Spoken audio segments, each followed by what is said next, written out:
प्रणाम। एक दर्शक ने प्रश्न किया कि डमरू की उत्पत्ति कैसे हुई? भगवान शिव डमरू क्यों बजाते हैं? यानी शिव का डमरू से क्या संबंध है? क्या डमरू घर में रखा जा सकता है? क्या डमरू प्रत्येक प्राणी बजा सकता है? क्या डमरू बजाने से हमें आध्यात्मिक शांति प्राप्त होती है? मन को शांति प्राप्त होती है?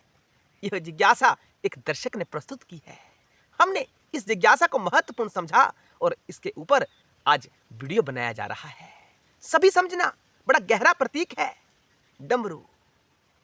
तो सृष्टि में उत्पत्ति होती है, स्थिति होती है और लय हो जाता है।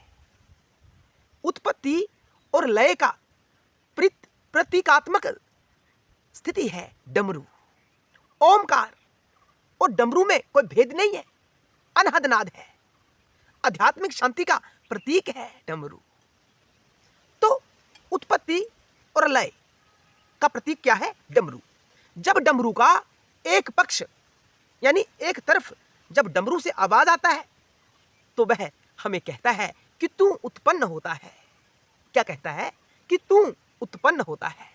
जब डमरू दूसरी तरफ से बजता है तो इसका अर्थ होता है तुम्हारी मृत्यु होती है। संकेत करता है डमरू।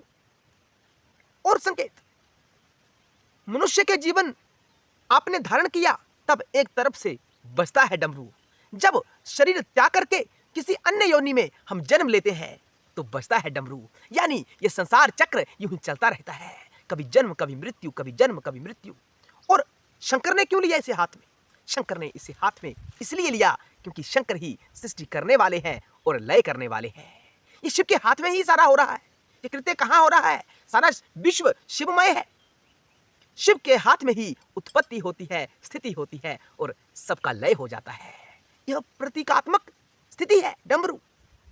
तो डमरू कोई साधारण वाद्य इसे ना समझें। यह शिव के कृत्य को प्रदर्शित करता है। यूं बार बार बजता है, इसका अर्थ होता है कि 84 लाख योनियों में जीव भटकता है, उसे शांति प्राप्त नहीं होती। यही तो डमरू कह रहा है। अगर आपके भीतर यह ज्ञान प्रकट हो चुका है, आप इस ज्ञान को जीवन में धारण कर चुके हैं।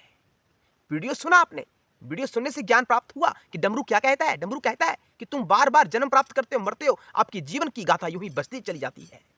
और यह गाथा कहां बज रही है? शंकर जी के हाथ में, शिव के हाथ में। तो डमरू इतना बड़ा प्रतीक हमारे सामने प्रस्तुत किया है शंकर जी ने।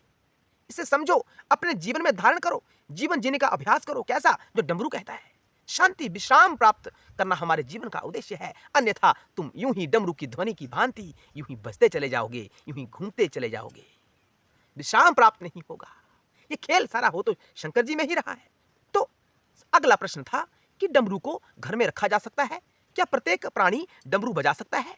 हाँ, प्रत्येक प्राणी डमरू बजा सकता है, बशर्ते कि वह डमरू की भावना को समझ रहा हो कि डमरू क्या कहना चाहता है, शिव का डमरू क्या कहता है। शिव भी यही कहना चाह रहे हैं कि शांति प्राप्त करने के लिए इस मनुष्य जीवन को यूं व्यर्थ में मत गवा। और अगर आपने इस बात को जीवन में धारण कर लिया है, आप शिव के अनुसार, जो शिव कहना चाह रहे हैं उसी अनुसार जीवन यापन कर रहे हैं, तब आप डमरू बजा सकते हैं। डमरू बजाने से क्या होता है? घर में सुख समृद्धि प्राप्त होती है। सुख समृद्धि का आपके जीवन में कोई अभाव नहीं रहता। कैसे? क्या हमारे पास बड़ा धन आ जाता है? कहां से धन आएगा? डमरू बजाने से धन आता है क्या? नहीं, डमरू बजाने से धन नहीं आता। लेकिन जब डमरू के रहस्य को हम समझ लेते हैं, जीवन में धारण करते हैं, तब हमारे मन को नियंत्रण प्राप्त होता है। मन भटकता नहीं है, मन ज्यादा नहीं सोचता कि ज्यादा धन चाहिए।